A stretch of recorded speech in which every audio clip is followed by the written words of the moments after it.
Sino ang tunay na mga pari? Pag-usapan po natin yan sa devotion natin na ito. Magandang araw po sa bawat isa sa inyo. Welcome back to our 365 Daily Devotions Seminar Edition.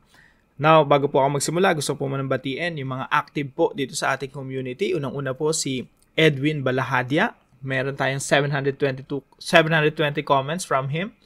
Active na active. Thank you po. Erlinda Medina, 683.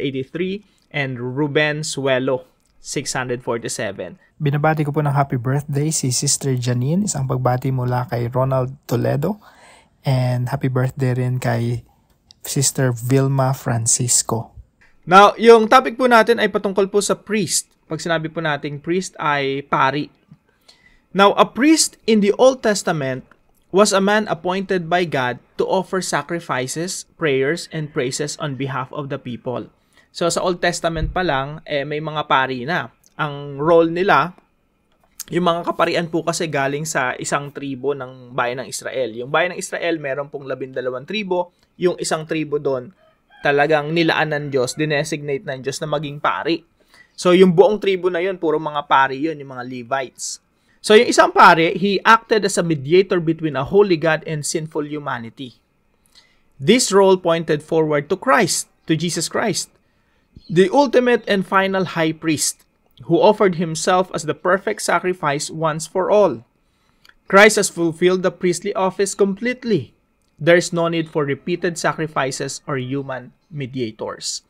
So, yung mga kaparian sa Old Testament, ito po ay, kumbaga, simbolo lang, larawan lang ng darating na Messiah. Si Jesus Christ talaga yung pari. Siya yung pinakapunong pari.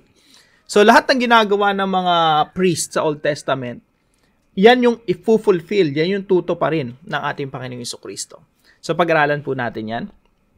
Sabi po sa Hebrews chapter 4, verse 14, "Therefore, since we have a great high priest who has ascended into heaven, Jesus, the Son of God, let us hold firmly to the faith we profess.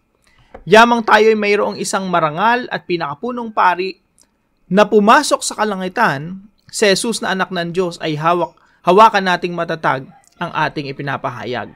So mga kapatid, bigay niyo po sa akin yung inyong undivided attention, no? Pero gusto ko po makita ninyo na yung buong Old Testament, lahat ng mga symbolism dito, kagaya ng mga kaparian, templo, yung mga alay, lahat po ng ito ay tinupad ng Panginoong Jesucristo sa New Testament.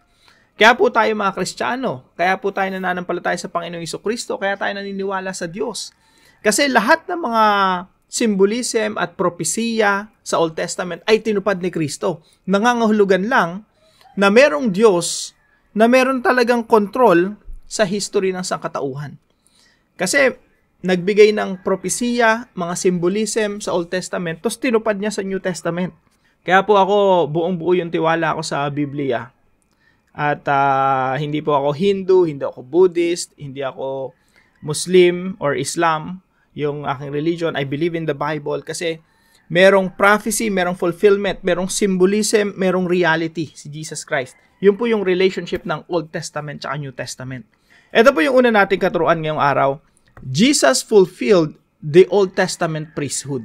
Lahat po ng ginawa ng mga priest sa Old Testament, tinupad po ni Jesus Christ yun, no, sa New Testament. So, si Jesus Christ yung tunay na pinakapunong pari. Siya talaga yung naglapit ng mga tao patungo sa Diyos. Kasi po, yun yung role ng priest nung unang panahon. Ipapanalangin mo yung mga tao, tapos ilalapit mo sila sa Diyos. Pag nagkasala yung mga tao, yung people of God, yung Israel, yung priest yung mamamagitan sa Diyos na, "Lord, patawarin niyo po yung aming bayan." Now, si Jesus Christ po, siya talagang humarap sa Diyos Ama at sinabi niya, "Lord, ito yung bayan, ito yung church, ito yung body of Christ, ito yung aking mga mananampalataya. Patawarin niyo sila. At ito yung aking dugo bilang handog sa ikapapatawad ng kanilang mga kasalanan." Ang matindi pa nun, mga kapatid, yung mga priest, nag-aalay sila ng mga tupa. Ang dami nilang iba't ibang klaseng mga alay. Lahat po ng yun ay patungkol din kay Jesus. Isa po sa mga inaalay nila ay yung tupa.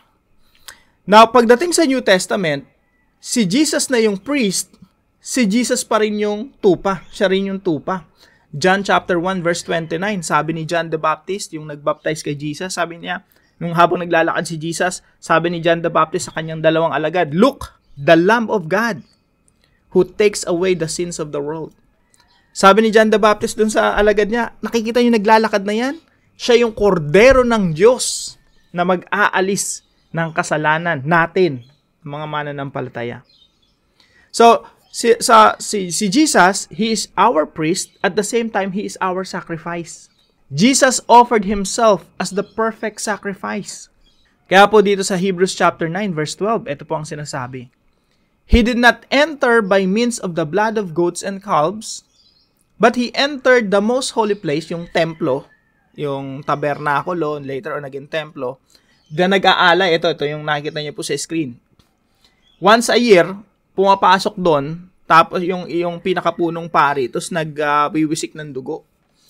Pero sabi rito sa Hebrews 9:12, si Jesus Christ na yung pumasok doon sa templo.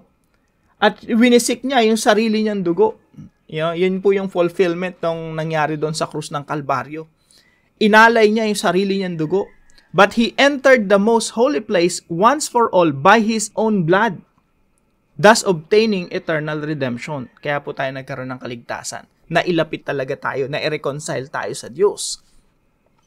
At hindi rin sa pamamagitan ng dugo ng mga kambing at mga toro, kundi sa pamamagitan ng kanyang sariling dugo, siya ay pumasok na minsan magpakailanman sa dakong banal, sa gayoy tinitiyak ang walang hanggang katubusan. So isipin niyo po rito, Jesus is our priest. At the same time, Jesus is our sacrifice. Pangatlo po, Jesus built the spiritual temple, His body, the church. Kaya po, hindi lang si Jesus yung katuparan ng Old Testament, tayo rin ang katuparan ng Old Testament. Sabi po rito sa John chapter 2 verse 19 hanggang 21. Sabi ni Jesus, "Destroy this temple and I will raise it again in 3 days." Sabi niya, wasakin ninyo, gibain ninyo ang templong ito at aking itatayo ito sa loob ng 3 araw. Iniisip ng mga tao ang wawasakin yung literal na templo. Pero ang iniisip ni Jesus, wasakin ninyo yung katawan ko. Ako yung totoong templo. And after 3 days, itatayo ko itong muli. Tingnan niyo po sa verse 20. Sinabi ng mga Hudyo, 46 na taon ang pagtatayo ng templong ito at itatayo mo sa loob ng 3 araw? Subalit siya ay nagsasalita tungkol sa templo ng kanyang katawan. So tinutukoy ni Jesus Christ yung sarili niyang katawan. Anong nangyayari dito sa John chapter 2? So, pag inaral niyo itong mabuti, ang idea, si Jesus, tinitingnan niya yung sarili niya bilang priest, bilang sacrifice, at the same time, tinitingnan niya yung sarili niya bilang temple. Jesus is the true temple of God. Kaya lahat po ng mga symbolism sa Old Testament, kagaya ng templo, ang katuparan po niyan si Jesus. Ano pong kahalagahan nito? Ganito po mga kapatid. Noong unang panahon, kung gusto mong lumapit sa Diyos, pumunta ka sa templo. Kung gusto mong makipag-usap sa Diyos, pumunta ka sa templo. Pero, sa New Testament, hindi na. Sabi ni Jesus Christ, I am the way, the truth, and the life. No one comes to the Father except through me. Gusto mong magkaroon ng relasyon sa Diyos, huwag kang pumunta sa templo. Hindi relihiyon ang sagot. Hindi mo kailangang umanib sa kung anumang mga samahan. I am the temple. I am the way to God. Ganun po kahalaga yan mga kapatid. Kaya po lahat ng nakay Kristo ay itinuturing ring templo ng Diyos. Tingnan po natin sa mga puntos po natin. Bilang application po. Number 1. Obey Christ as part of His royal priesthood. Pag tinignan niyo sa Biblia, si Jesus yung tunay na pari, pero lahat ng nakipag-isa kay Kristo, naging mga pari na rin. Basahin po natin sa 1 Peter chapter 2 verse 9. Sabi po rito, but you are a chosen people. Dati mga Levita lang yung mga priest. Isang uri lang ng mga tao. Pero this time, lahat na ng mga mananampalataya ay kaparian na rin. Kaya pag tinanong mo yung Bible, sino yung mga tunay na mga pari, sasabihin ng Biblia, lahat ng nananampalataya kay Kristo ay kaparian na rin. Sabi dito, but you are a chosen people, a royal priesthood, a holy nation, God's special possession, that you may decree the praises of Him who called you out of darkness into His wonderful light. Ngunit kayo isang lahing pinili, isang maharlikang pagkapari. So tayo pala mga kapatid ay mga pari na rin. Kaya po napakalaga na tayo ay sumusunod doon sa pinakapunong pari si Jesucristo. At ang ginagawa ng Panginoon Jesucristo, nilalapit niya yung mga tao palapit sa Diyos. Tayo mga pari rin. Anong gagawin natin? Ilalapit din natin yung mga tao palapit sa Diyos. Second point, offer yourself as a living sacrifice. Kung ang Panginoong Jesucristo, He is our high priest, tapos yung inalay niya sarili niyang dugo, sarili niyang buhay, ikaw rin at ako mga kapatid na parte ng kaparian ng Diyos, royal priesthood, meron din tayong iaalay. Ang tanong, ano yung iaalay natin? Pag binasa niyo po sa Biblia mga kapatid, bilang mga priest of God, ang inaalay din natin, kung paano nag-alay ang Panginoong Jesucristo ng kanyang buhay, yung buhay din natin ang inaalay natin sa Diyos. Now, hindi tayo nag-aalay ng patay, yung pinapatay na hayop. Rather, we offer ourselves as living sacrifice.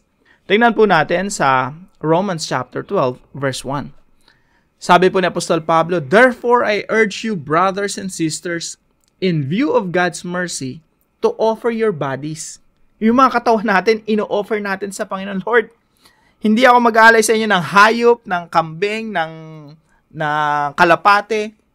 Ang ino-offer ko sa inyo, yung sarili kong katawan. Hindi patay, kundi buhay na hain. Sabi po rito, as a living sacrifice, holy and pleasing to God, this is your true and proper worship. Ito ang ating pagsamba sa Diyos when we offer ourselves as living sacrifice. Ialay ninyo ang inyong mga katawan na isang handog na buhay, banal na kasaya-siya sa Diyos. So mga kapatid, question, are you offering? Do you offer yourself, your body, as a living sacrifice to God? Na, Lord, yung katawan ko, sa inyo lang to. Instrumento nyo lang. Kayo lang ang magagamit nito, hindi to gagamitin sa kasamaan. Do we do that? Do we offer ourselves as living sacrifice? Lord, ino-offer ko sa inyo yung bibig ko. Para lang to sa kabutihan. Para lang to para magamit ninyo sa inyong kaluwalhatian. Hindi ko to o-offer sa chismis, sa kasinungalingan, sa kasamaan, sa paninirang puri. Yun po yung sinasabi dito, offer your body as a living sacrifice. Walang parte ng katawan natin na hindi natin inaalay sa Diyos. Pangatlo po, observe holiness, for you are the temple of God. Nakikita niyo po yung union natin kay Jesus? Kung papaanong ang Panginoong Jesucristo ay priest, sacrifice, and temple, tayo rin ay tinuturing na priest, sacrifice, and temple.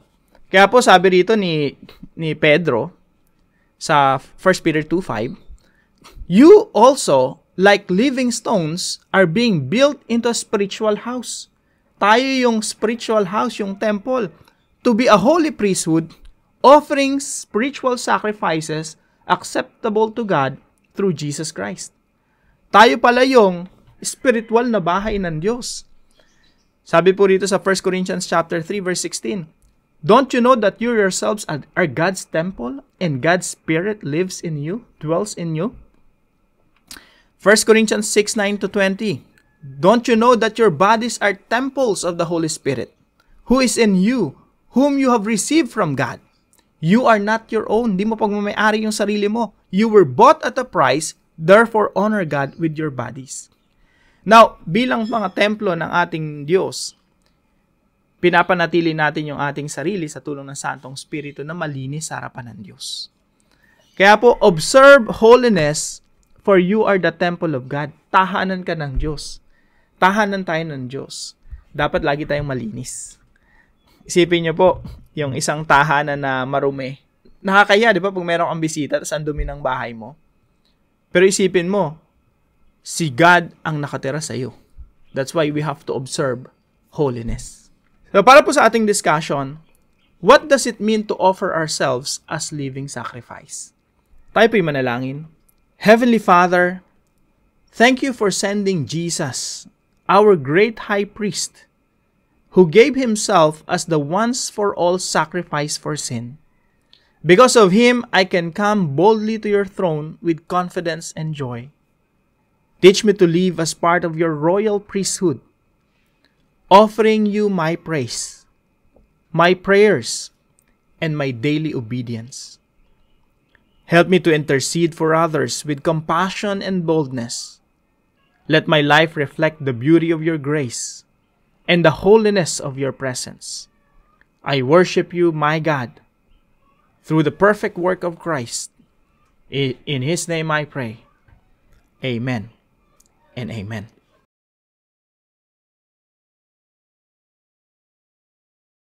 Maraming salamat po sa bawat isa sa inyo. At kung kayo po may natutunan, ipalam nyo lang po sa comment section right below this video.